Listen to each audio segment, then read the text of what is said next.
میرا نام ڈاکٹر مہدی حسن ہے. میں جرنلزم کا پروفیسر ہوں. ہم اس کورس میں جرنلزم کے پاکستان کے میس میڈیا یعنی ذرائع ابلاغ کی تاریخ کے بارے میں بات چیت کر رہے ہیں. ذرائع ابلاغ میں ہم اخبار، میگزین، ریڈیو، ٹیلی ویژن، فلم، ویڈیو اور کمپیوٹر کو شامل کرتے ہیں. ان کا پاکستان کی تاریخ میں کیا کردار رہا ہے، کیا کرنا چاہیے تھا انہیں، اور وہ کیا کرتے رہے ہیں، اور اس کے کیا نتائج نکلے ہیں، معاشرتی حالات پہ کیا اثرات ہوئے ہیں، ہم اس چیز کے بارے میں بات چیت کر رہے ہیں. ابھی تک ہم نے بات کی ہے پاکستان کی آزادی سے پہلے کے کچھ حالات پہ، اور اس کے بعد پاکستان کی آزادی سے لے کے اور 1971 میں بنگلہ دیش بن جانے تک مشرقی پاکستان، جو ایک بحران کے بعد، سیاسی بحران کے بعد بنگلہ دیش کے طور پہ ایک آزاد ملک بن گیا تھا، اس وقت تک میس میڈیا نے پاکستان میں کیا کردار ادا کیا اور اس کے کیا اثرات ہوئے، یا کیا اثرات جو ہونے چاہیے تھے وہ نہیں ہوئے، ہم نے اس پہ ابھی تک بات چیت کی ہے. آج ہم اس سے آگے کے جو حالات ہیں اس پہ بات کرنے شروع کریں گے. جب مشرقی پاکستان بنگلہ دیش کی صورت میں ایک نیا خود مختار اور آزاد ملک بن گیا، تو پاکستان کے عوام، جو باقی باندھا پاکستان تھا جس کو ہم آج کل پاکستان کہتے ہیں، جو ملک کا آدھا حصہ تھا، مغربی پاکستان کہلاتا تھا پہلے، اب ہم اسے پاکستان کہتے ہیں، وہاں کے لوگوں کو بہت زیادہ مایوسی کا سامنا کرنا پڑا ان حالات کے نتیجے میں جو ایک سال تک سابق مشرقی پاکستان میں رہے تھے. اور اس میں تکلیف دہ بات یہ تھی کہ جو کچھ مشرقی پاکستان میں ہو رہا تھا اس کی بہت کم اطلاعات، صحیح اطلاعات لوگوں تک پہنچ رہی تھی. ایک تو زبان کی رکاوٹ تھی بہت بڑی. سابق مشرقی پاکستان کے لوگوں کی زبان بنگالی تھی، اور مغربی پاکستان کے چاروں صوبوں میں بنگالی بہت کم لوگوں کو آتی تھی، یا یہ بھی کہہ سکتے ہیں آپ کہ کسی کو نہیں آتی تھی. اسی طرح اردو کے اخبارات بنگالی آبادی نہیں پڑھ سکتی تھی زیادہ تر، اور بنگالی کے اخبارات اردو پڑھنے والے لوگ یا سندھی پڑھنے والے لوگ یا مغربی پاکستان کی دوسری زبانوں کو جاننے والے لوگ نہیں پڑھ سکتے تھے. دونوں صوبوں کے درمیان رابطے کی زبان صرف انگریزی تھی، اور انگریزی دان طبقے کی تعداد بہت کم تھی. آج بھی کم ہے، اس وقت بھی بہت کم تھی. لہذا بہت کم لوگوں کو یہ پتا تھا کہ مشرقی پاکستان کے حالات کتنے سنگین ہیں، اور وہاں کے لوگوں کی سوچ کیا ہے، اور وہاں کے مسائل کیا ہیں.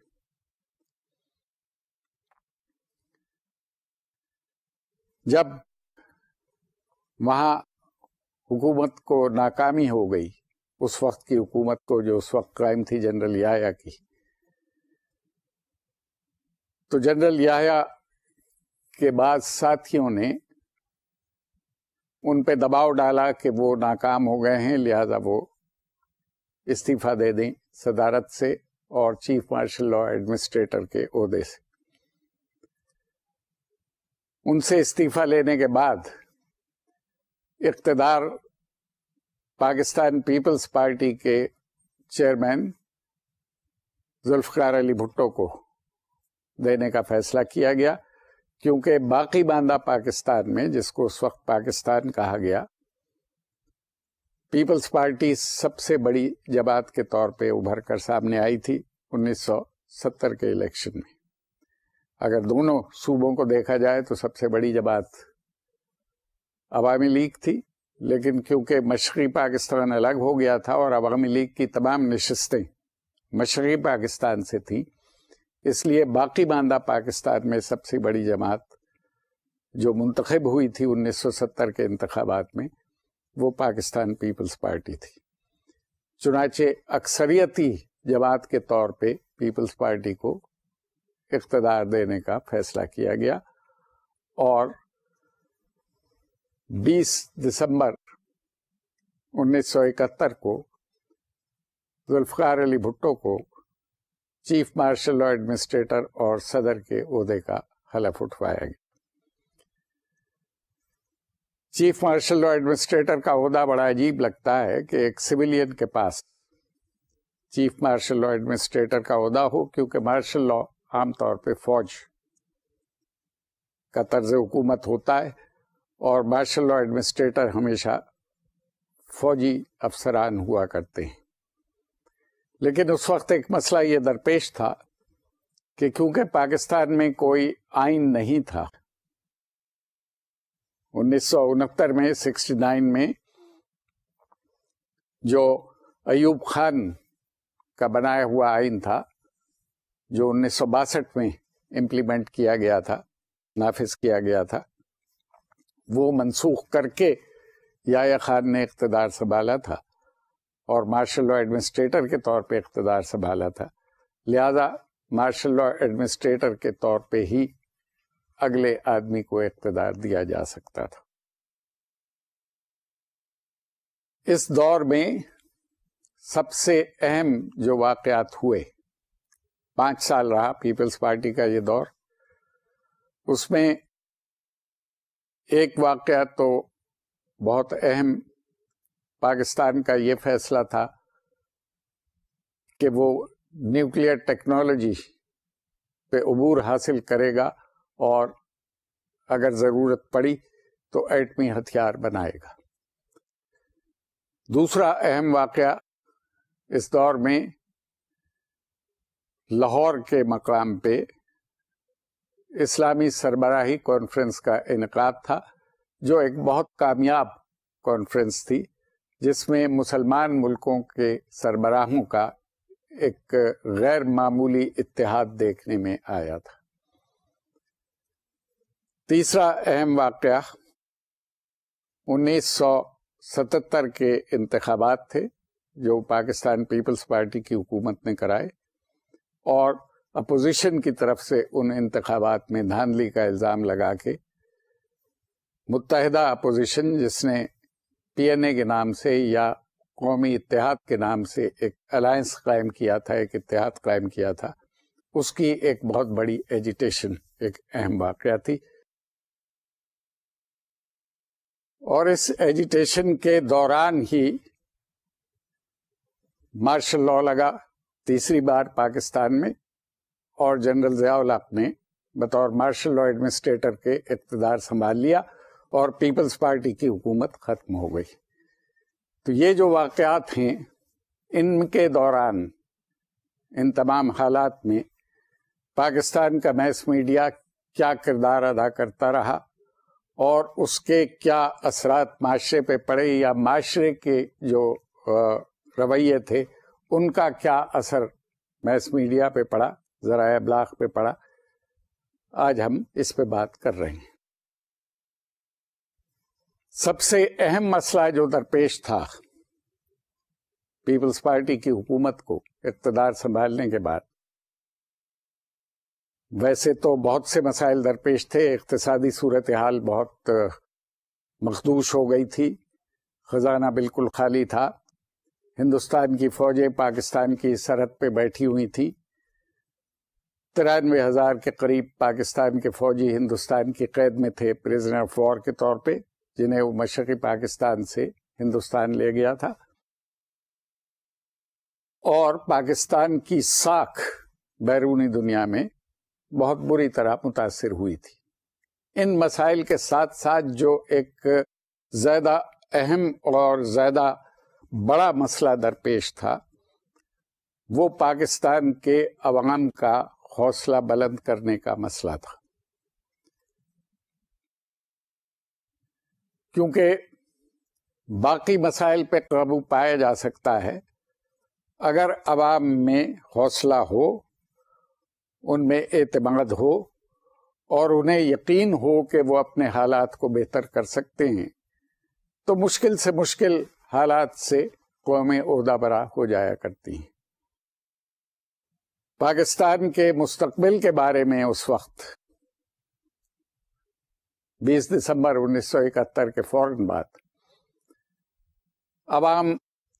کچھ زیادہ پر امید نہیں تھے، اور جتنی پولیٹیکل پارٹیز تھیں جنہوں نے 1970 کے انتخاب میں حصہ لیا تھا یا انتخاب میں حصہ نہیں لیا تھا یا انتخاب ہار گئی تھی، وہ سب بھی بالکل خاموش تھی۔ اس صورتحال میں میس میڈیا پہ بھاری ذمہ داری عائد ہوتی تھی کہ وہ عوام کا حوصلہ بلند کریں، ان میں اعتماد بحال کریں، اور ان کو مستقبل کے بارے میں امید دلائیں کہ پاکستانی قوم کا مستقبل روشن ہے، اور جو حادثہ گزر گیا ہے اس سے عوام اور پاکستان کی ریاست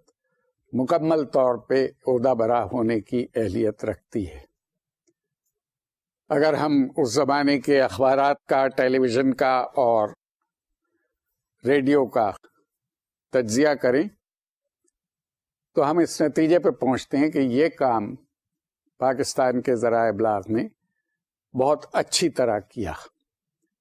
اور بہت جلد پاکستان کے عوام کا اعتماد بحال ہو گیا، اور لوگوں میں یہ امید پیدا ہو گئی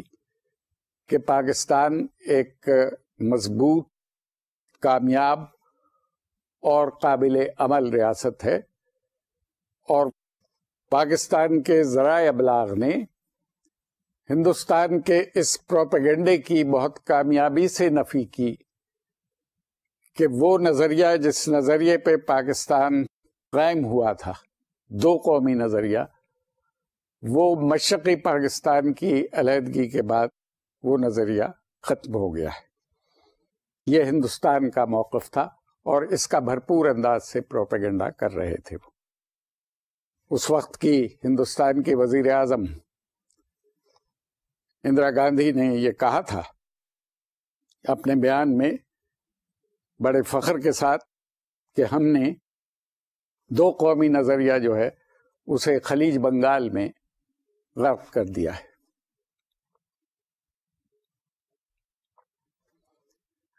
پاکستان کے میس میڈیا پہ یہ فرض عائد ہوتا تھا کہ وہ اس قسم کے پروپیگنڈے کا بھرپور انداز سے جواب دیں، اور میں پاکستان کی صحافت کی تاریخ کے حوالے سے بڑے اعتماد کے ساتھ یہ کہہ سکتا ہوں کہ پاکستان کے میس میڈیا نے یہ کام بھرپور طریقے سے کیا، اور وہ تمام شکوک و شبہات جو پاکستانی عوام اور پاکستان سے باہر بین الاقوامی دنیا میں لوگوں کے ذہنوں میں پیدا ہوئے تھے، ان کو دور کرنے میں کامیاب رہا پاکستان کا میس میڈیا۔ یہ جو دو قومی نظریے کی بات اندرا گاندھی نے کی تھی، اور اس پالیسی کو پھر ہندوستان کا میس میڈیا بہت زور شور سے آگے بڑھا رہا تھا کہ پاکستان کا نظریہ، جس نظریے پہ پاکستان قائم ہوا تھا، وہ ناکام ہو گیا ہے۔ یہ اس لیے صحیح نہیں تھا، اور اس کو بہت واضح طور پہ پاکستان کے میس میڈیا نے پاکستانی عوام اور بیرونی دنیا کے سامنے پیش کیا۔ دو قومی نظریہ یہ نہیں تھا کہ ہندوستانی اور پاکستانی دو قومیں ہیں، بلکہ یہ تھا کہ ہندوستان میں بسنے والے مسلمان اور ہندوستان کے غیر مسلم، یہ دو علیحدہ علیحدہ قومیں ہیں، اور اسی اصول کی بنیاد پہ یہ مطالبہ کیا تھا آل انڈیا مسلم لیگ نے اور اس کے لیڈروں نے کہ جہاں جہاں مسلمانوں کی اکثریت ہے ہندوستان کے جس علاقے میں، وہاں ان کی حکومتیں یا حکومت قائم ہونی چاہیے. حکومتیں میں نے اس لیے کہا کہ لاہور ریزولوشن جو 1940 میں پاس ہوا تھا اس میں ابتدائی طور پہ حکومتیں کا لفظ استعمال ہوا تھا اسٹیٹس کا، مسلم میجورٹی اسٹیٹس، کہ وہاں مسلمانوں کی حکومتیں قائم کر دی جائیں. اس کے بعد اس قرارداد میں، اس ریزولوشن میں 1946 میں دہلی کے اجلاس میں تبدیلی کی گئی تھی، امینڈمنٹ کی گئی تھی، اور اسٹیٹس کے لفظ کو اسٹیٹ سے تبدیل کر کے ایک پاکستان کی فیڈریشن کا تصور جو ہے وہ پیش کیا گیا تھا.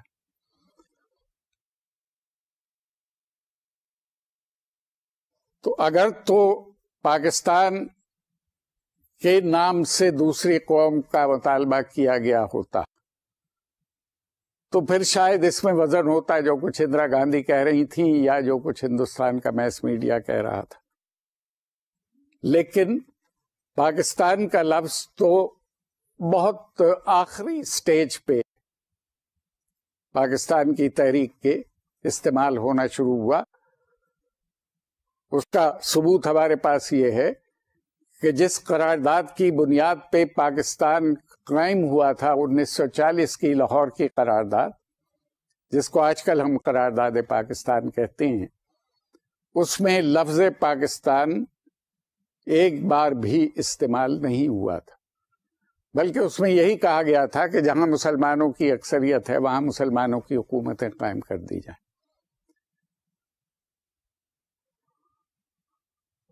اور چونکہ بنگلہ دیش بننے کے بعد بھی مسلمانوں کی حکومت تھی بنگلہ دیش میں، کیونکہ وہاں بھی مسلمان اکثریت میں تھے، اس لیے ہم یہ کہہ سکتے ہیں، دعوے کے ساتھ کہہ سکتے ہیں کہ بنگلہ دیش کے قیام کے بعد بھی دو قومی نظریہ برقرار رہا، بلکہ بنگلہ دیش کا قیام 1940 کی قرارداد کی روح کے مطابق تھا. یہ ٹھیک ہے کہ تھوڑی سی بدمزگی پیدا ہوئی اور پاکستان کے عوام کو تھوڑا سا صدمہ اٹھانا پڑا کہ کچھ غلط پالیسیوں کی وجہ سے ایک صوبہ جو ہے وہ ان سے الگ ہو گیا، لیکن اس کے الگ ہو جانے سے، اس کے بنگلہ دیش بن جانے سے پاکستان کے بننے کا فلسفہ اس لیے ناکام نہیں ہوا کہ وہ اس کے مطابق مسلم اکثریتی ملک کے طور پہ قائم ہے، اور اس وقت 1971 میں 16 دسمبر 1971 کو مسلم اکثریت کے ملک کے طور پہ وجود میں آیا تھا. یہ کام پاکستان کے میس میڈیا نے بہت خوش اسلوبی سے سر انجام دیا. اس کے علاوہ عوام کا حوصلہ بڑھانے کے لیے اس وقت جو ایوب خان کے دور سے قائم تھے نیشنل سینٹرز کے نام سے کچھ ادارے بڑے بڑے شہروں میں اور بعض ڈسٹرکٹ ہیڈ کوارٹرز میں، جس میں اہم معاملات پہ ڈیبیٹ ہوتی تھی، ڈسکشن ہوتی تھی، جو میس میڈیا کا حصہ ہوتا ہے، انہوں نے بھی بہت سے ایسے موضوعات پہ اپنے سیمینارز کیے، اپنی ڈسکشنز کی، اور بہت سے لوگوں نے اس میں حصہ لیا، اپنی اپنی رائے کا اظہار کیا، جس کو اخبارات نے، ریڈیو نے، ٹیلی ویژن نے پوری طرح کوریج دی، اور اس سے عوام کے ذہنوں میں پیدا ہونے والے شکوک و شبہات کم کرنے میں یا ختم کرنے میں بہت مدد ملی. اقتصادی بحران جو پاکستان کو درپیش تھا، اس سے عہدہ برا ہونے کے لیے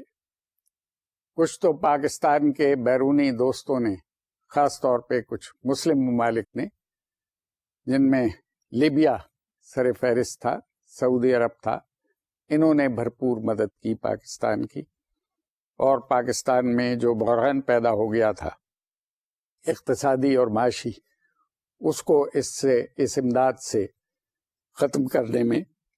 بہت مدد ملی. دوسرے پاکستان پیپلز پارٹی نے انتخاب کیونکہ اسلامی سوشلزم کے نعرے پہ جیتا تھا، اس لیے پیپلز پارٹی نے جو اقتصادی پالیسیز اپنائی، جن کو ہم اقتصادیات کی ٹرمز میں سوشلسٹ معاشی پالیسیاں کہہ سکتے ہیں، اس سے پاکستان کے عوام کی اکثریت کو بہت حوصلہ ملا۔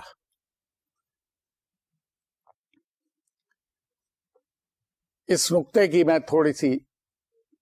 تفصیل معمولی سی بیان کرنا پسند کروں گا۔ پاکستان کے عوام نے جو پیپلز پارٹی کو ووٹ دیے تھے دو بڑے صوبوں میں مغربی پاکستان کے، پنجاب اور سندھ میں،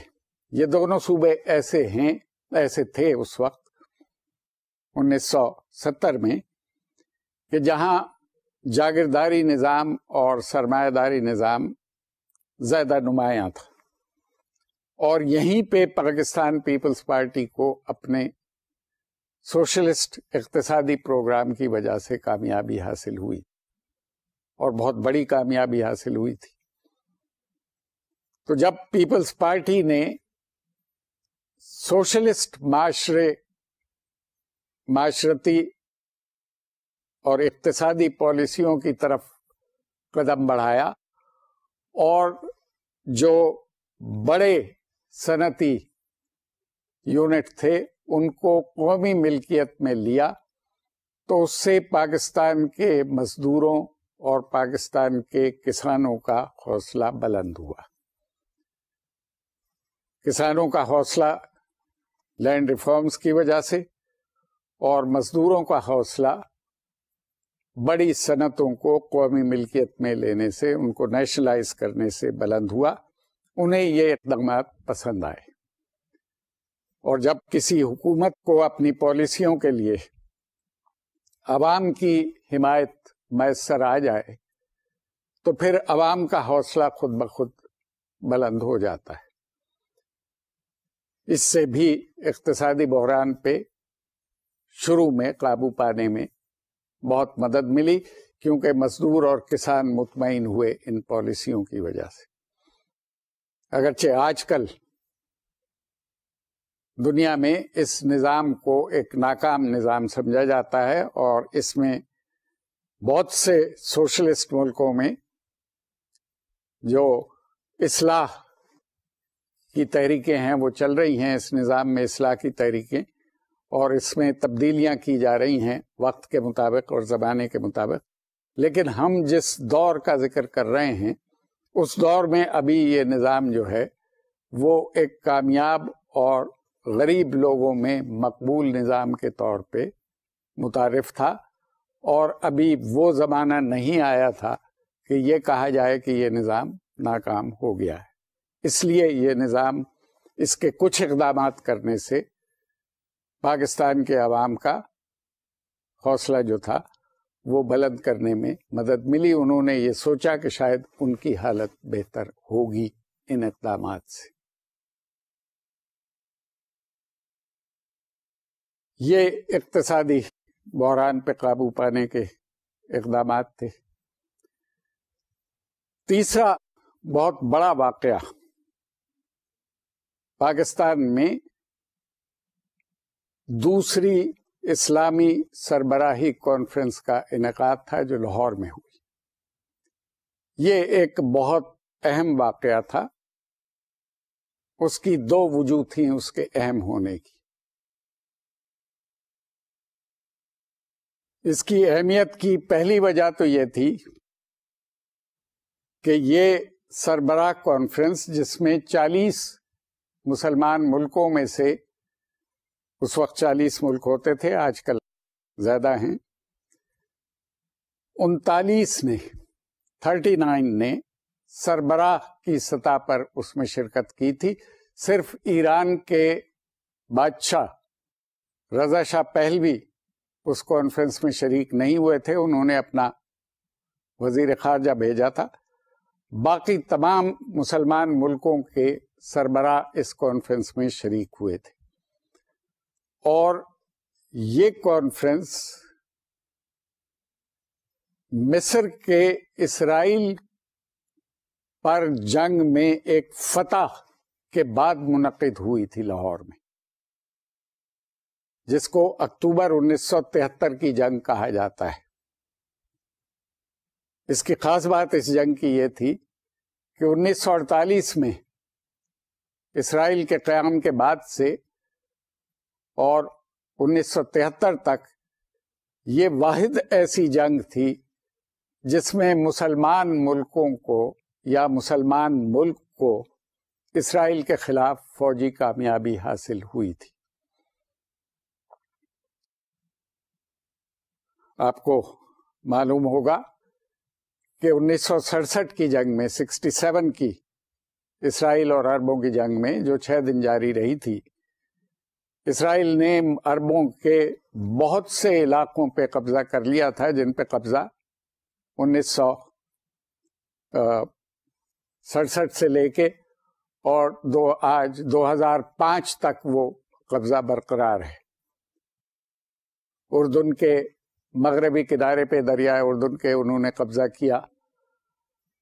مشرقی بیت المقدس پہ انہوں نے قبضہ کیا جو اردن کے عملداری میں تھا، شام کی گولان ہائٹس پہ قبضہ کیا انہوں نے، اور مصر کا سینائی ڈیزرٹ سارا، غزہ کی پٹی، اس پہ قبضہ کیا، اور اس کے کچھ عرصے بعد جنوبی لبنان پہ بہت سے علاقے پہ قبضہ کر کے اپنی چوکیاں وہاں قائم کی۔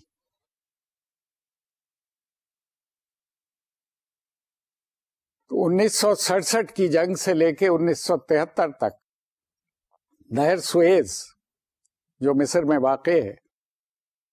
اور بہت اہم ایک آبنائے ہے بحری سفر کے لیے، تجارت کے لیے بھی اس کی اہمیت ہے، اور اس کی اہمیت فوجی نقطۂ نگاہ سے بھی بہت ہے، وہ بند تھی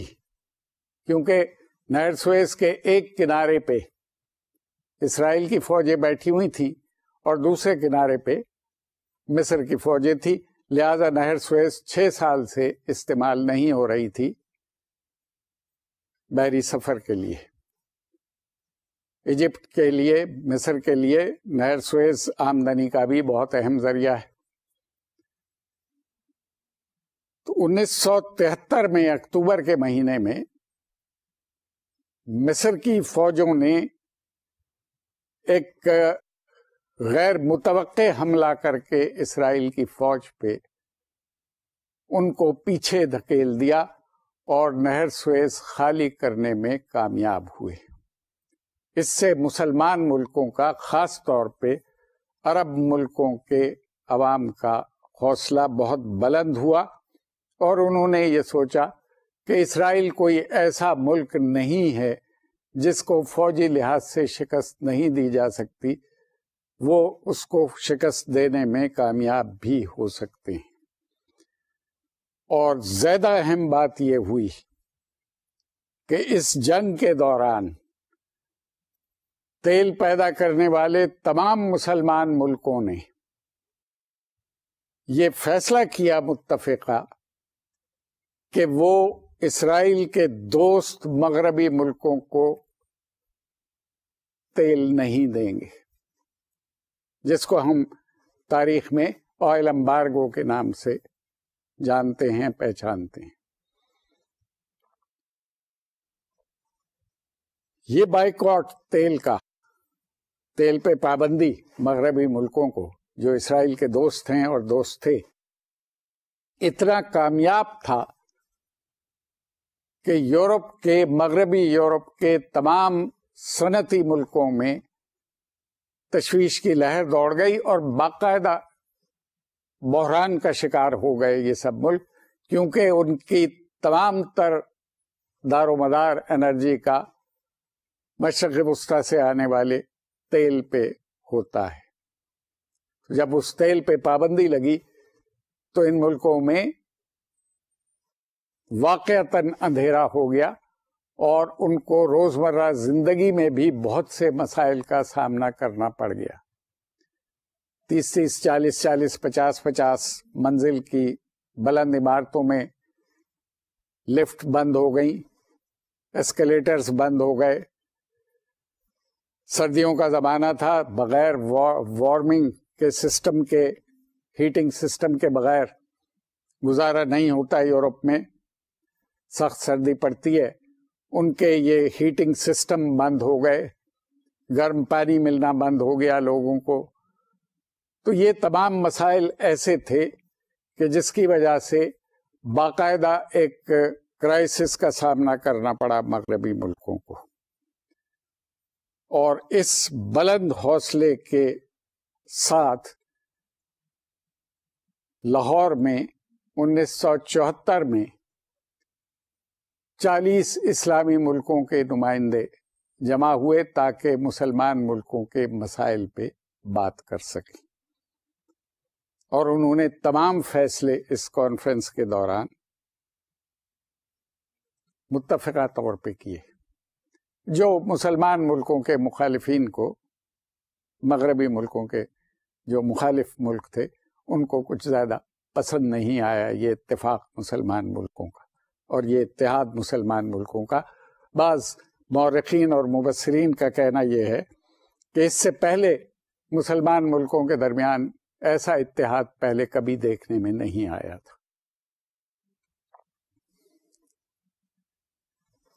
پاکستان کے میس میڈیا نے اس کانفرنس کے دوران بہت کامیابی سے مسلمان ملکوں کے جذبات کو اور مسلمان ملکوں کی سیاست کو، ان کے مسائل کو، ان کی کامیابیوں کو، ان کی ناکامیوں کو بہت خوش اسلوبی سے کور کیا. خاص طور پر پاکستان ٹیلی ویژن نے جو اپنی لائیو براڈ کاسٹ کی اس کانفرنس کی، وہ ایک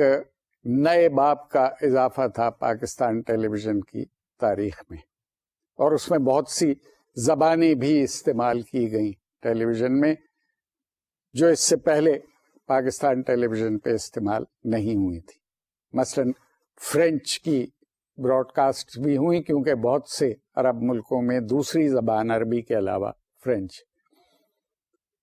عرب ملکوں میں بھی اور بہت سے افریقی مسلمان ملکوں میں بھی فرینچ سیکنڈ لینگویج کے طور پہ استعمال ہوتی.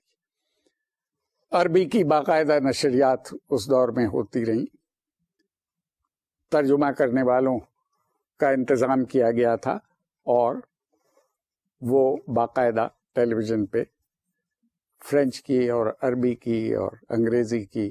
تمام گفتگو کا اردو میں اور دوسری زبانوں میں ترجمہ کر کے بتاتے تھے. انٹرویوز بھی ہوئے، پروجیکشن بھی ہوئی مختلف لیڈروں کی، ان کے مسائل کی، ان کے موقف کی. اور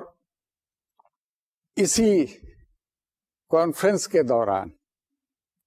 ایک اہم قدم مسلمان ملکوں نے اور اٹھایا، اور وہ قدم جو تھا وہ مسلمان ملکوں کی ایک اسلامی نیوز ایجنسی قائم کرنے کا قدم تھا. دنیا میں اس وقت جتنی انٹرنیشنل نیوز ایجنسیز ہیں بڑی، وہ سب مغربی ملکوں کی، یا اس زمانے میں یہ 1974 میں کانفرنس ہوئی تھی. سر جنگ کا، کولڈ وار کا زمانہ تھا، روس اور امریکہ دونوں ایک دوسرے کے خلاف نظریاتی لفظوں کی جنگ میں مصروف تھے. تو روس کی ایجنسی بھی بہت ایکٹیو تھی اور بڑی مقدار میں، بڑی تعداد میں خبریں، فیچر، تصویریں وغیرہ دوسری تیسری دنیا کے ملکوں کو مہیا کرتے تھے.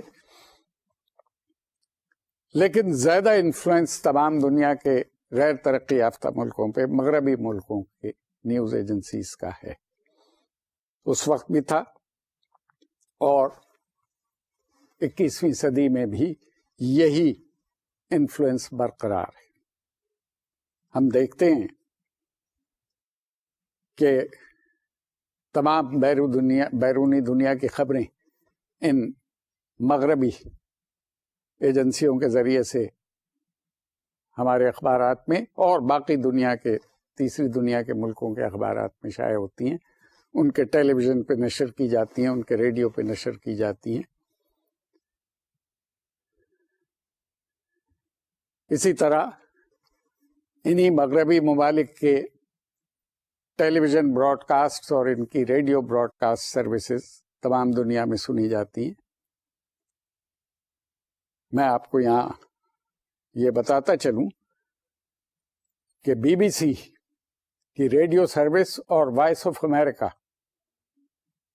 امریکہ کی ریڈیو سروس، اور اس سے پہلے 1992 سے پہلے 92 سے پہلے روس میں سیاسی تبدیلیاں آنے سے پہلے ریڈیو ماسکو کی سروس بھی، یہ تینوں براڈ کاسٹنگ سروسز 70 مختلف زبانوں میں دنیا کی 1000 گھنٹے کے پروگرام روزانہ براڈ کاسٹ کرتے ہیں۔ اس سے آپ ان کے اثر و رسوخ کا اندازہ کر سکتے ہیں۔ اسی سلسلے میں جو دنیا کی 4 بڑی نیوز ایجنسیاں ہیں، اے ایف پی فرانس کی ہے، ایجنسی فرانس پریس، رائٹر برطانیہ کی ہے،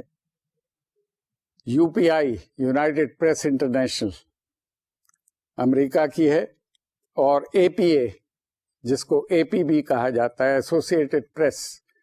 یہ بھی امریکہ کی ہے۔ صرف یہ 4 نیوز ایجنسیاں دنیا کے 150 ممالک کو روزانہ 35 ملین الفاظ یعنی 3.5 کروڑ لفظ روزانہ ڈسیمینیٹ کرتے ہیں۔ اتنی خبریں یہ دنیا کے 150 ملکوں کو دیتی ہیں۔ تو اس سے ہم یہ اندازہ لگا سکتے ہیں کہ یہ ذرائع ابلاغ مغرب کے جو پوری دنیا کو ڈومینیٹ کرتے ہیں اور جن کی منوپلی ہے کمیونیکیشن پہ، یہ جس ملک اور جس شخص کا جیسا امیج چاہیں بنا دیں، جس کو چاہیں یہ اچھا حکمران ثابت کر دیں، جس کو چاہیں یہ برا بددیانت حکمران ثابت کر دیں، جس ملک کو چاہیں یہ کہہ دیں کہ یہ ایکسس آف ایول ہے، اور جس ملک کو چاہیں یہ کہہ دیں کہ یہ ملک بڑا نیک ہے اور بڑی خدمت کر رہا ہے دنیا کی اور جمہوریت کی۔ غرض جیسا امیج چاہتے ہیں یہ بنانے میں کامیاب ہو جاتے ہیں۔ مسلمان ملکوں کے سربراہوں نے اور ان کے ایڈوائزرز نے اور ان کے انفارمیشن کے وزیروں نے، میس میڈیا کے نمائندوں نے آپس میں تبادلہ خیال کے بعد یہ فیصلہ کیا کہ مسلمان ملکوں کو اپنی ایک نیوز ایجنسی بنانی چاہیے جو ان مغربی ممالک کی نیوز ایجنسیوں کا مقابلہ کر سکے اور تمام اہم بین الاقوامی معاملات پر، ایشوز پر، واقعات پر مسلمان ملکوں کا جو اپنا نقطۂ نظر ہے اس کے مطابق خبریں تمام دنیا کو دے سکے، تاکہ جو امیج میں ڈسٹورشن ہوتی ہے مسلمان ملکوں کے اور مسلمان لیڈروں کے، اس کا خاتمہ کیا جا سکے۔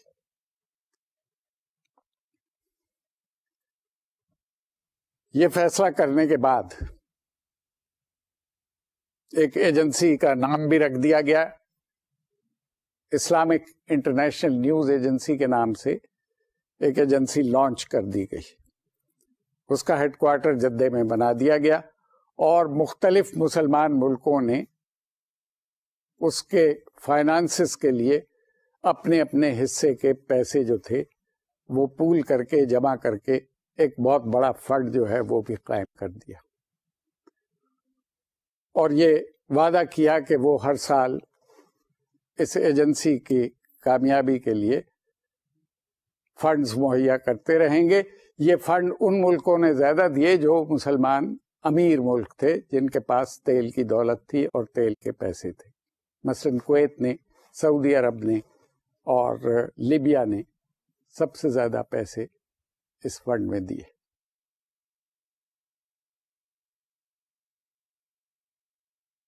آپ یہ کہہ سکتے ہیں حالات کو دیکھتے ہوئے 1974 کے بعد کہ اس ایجنسی کی دی ہوئی خبریں تو کہیں نظر نہیں آئیں، اور آج کل بھی تمام خبریں بیرونی دنیا کی مغربی ایجنسیوں اور مغربی سروسز کے تھرو ہی ملتی ہیں۔ تو آپ کی یہ شکایت، آپ کا یہ شکوہ بالکل بجا ہوگا، اس لیے کہ یہ ایجنسی کامیاب نہیں ہو سکی۔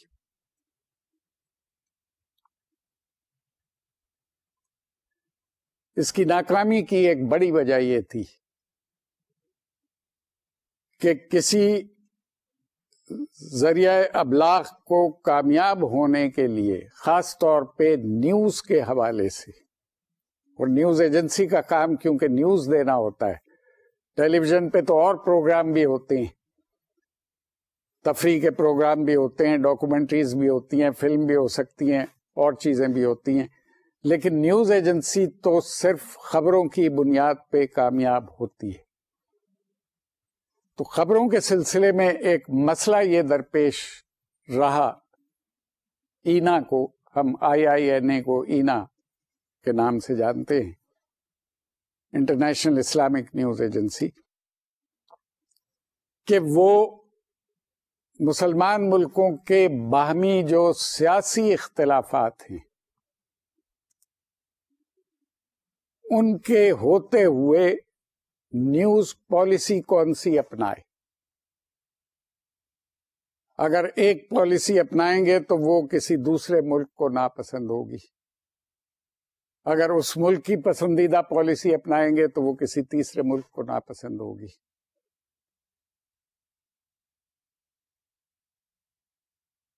اس کا جواب یہ ہو سکتا ہے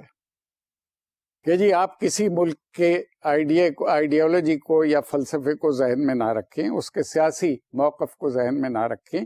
اور خبروں کے لیے پیشہ ورانہ بنیادوں پہ محض خبر کا سٹینڈرڈ جو ہے اس کو کرائیٹیرین بنائیں، اس کو آپ پیمانہ بنائیں خبر کے جانے یا نہ جانے کا۔ یہ بہت اچھا فیصلہ ہوتا اگر ہو سکتا، یہ اس لیے نہیں ہو سکتا تھا اور نہیں ہوا کہ بدقسمتی سے جتنے مسلمان ملک ہیں ان میں سوائے 2 ملکوں کے، پاکستان اور ترکی کے علاوہ کسی حد تک، اور مسلمان ملکوں میں پریس کو وہ آزادی حاصل نہیں ہے جو کسی پیشہ ور جرنلسٹ کو چاہیے ہوتی ہے، یہ فیصلہ کرنے کے لیے کہ کون سی خبر اخبار میں چھپے گی یا کون سی خبر نیوز ایجنسی کے ٹیلی پرنٹرز پہ اخباروں کو اور دوسرے ذرائع کو نیوز کے جائے گی۔ یہ فیصلہ پیورلی، خالصتاً پیشہ ورانہ بنیادوں پہ کیا جاتا ہے۔ لیکن اگر آزادی اظہار میسر نہ ہو تو پھر صحافیوں کو، جرنلسٹوں کو، نیوز پرسنز کو، میڈیا پرسنز کو یہ فیصلہ کرنے کا اختیار حاصل نہیں ہوتا۔ وہ اپنی ڈسکریشن، اپنی مرضی یا اپنی پیشہ ورانہ مہارت استعمال نہیں کر سکتے۔ لہذا 1974 سے لے کر اور 21ویں صدی 2005 تک یہ ایجنسی ابھی تک تو ایک ناکام ایجنسی کے طور پہ ہے، اس کو کامیابی نہیں مل سکی۔ اگر مل جاتی تو یقیناً بہت بڑی کامیابی ہوتی اور مسلمان ملکوں کی یہ شکایت بڑی حد تک دور ہو سکتی تھی کہ ان کا اپنا نقطہ نظر اور ان کا اپنا موقف سامنے نہیں آتا۔ تمام دنیا کے. لیکن اینا جو ہے وہ تجربہ ناکام ثابت ہوا. جو آخری بڑا واقعہ ہے اس دور کا جس میں میس میڈیا نے بہت مثبت رول ادا کیا، اچھا کردار ادا کیا، وہ اور اس کا تعلق پاکستان کے عوام کے حوصلہ بلند کرنے سے بھی ہے. 1974 میں 1974 میں ہندوستان نے، اندرا گاندھی وزیر اعظم تھی، اپنا پہلا ایٹمی دھماکہ کیا. اس کے بعد پاکستان کے اس وقت کے وزیر اعظم ذوالفقار علی بھٹو نے یہ اعلان کیا فوراً بعد اس کے کہ پاکستان ایٹمی ہتھیار بنائے گا، کیونکہ اگر ہندوستان کے پاس ایٹمی ہتھیار ہیں تو پھر ماضی کے تعلقات کی روشنی میں اور دو بڑی جنگوں اور 1948 کی کشمیر کی جدوجہد کی روشنی میں اور دشمنی کی جو فضا اس وقت تک قائم تھی اس کی روشنی میں پاکستان کے پاس ایٹمی ہتھیاروں کا ہونا ضروری ہے. پاکستان کا یہ موقف اور یہ فیصلہ مغربی ملکوں کو پسند نہیں آیا، اور اس کی ایک وجہ لاہور کی اسلامی سربراہی کانفرنس کی کامیابی بھی تھی. کس طرح، یہ میں آپ کو اس کا ابھی آرگومنٹ دیتا ہوں. جو اتحاد اور اتفاق مسلمان ملکوں میں دیکھا گیا 1974 میں، اس اتحاد کے پس منظر میں اگر کسی مسلمان ملک کے پاس ایٹمی ہتھیار ہوں یا اس کی ٹیکنالوجی ہو تو مسلمان ملکوں سے فاصلے رکھنے والے یا مسلمان ملکوں کو دبا کے رکھنے کے خواہش مند ملک یہ سمجھنے میں حق بجانب تھے اس وقت کہ اگر ایک مسلمان ملک کے پاس یہ ٹیکنالوجی آ گئی یا یہ ہتھیار آ گئے تو یہ تمام مسلمان ملکوں کے لیے استعمال ہو سکیں گے.